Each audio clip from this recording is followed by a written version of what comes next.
Hello mga tao. Alam niyo ba yung kwento ng kotseng Kuba? Ipapakita ko sa inyo. Ito guys na nasasakyan.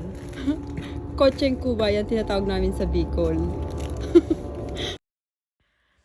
Sa Bicol po kasi bihira lang kayo makakita ng sasakyan noon. Hindi ko alam kung nilaro nyo rin to or laro lang to ng mga taga Bicol. O baka laro lang sa barangay namin. Tinuturo ko sa kanila kasi noon, nasabi ko pag sino nakakita niya sa amin, binabatukan namin tapos nagtatakbuhan kami. Ayun! Ginagawa na nila palagi. Ang sarap, di ba, na yung tuturuan mo yung mga anak mo ng mga childhood memories natin. So, yun lang po. Happy Sunday, everyone. Bye!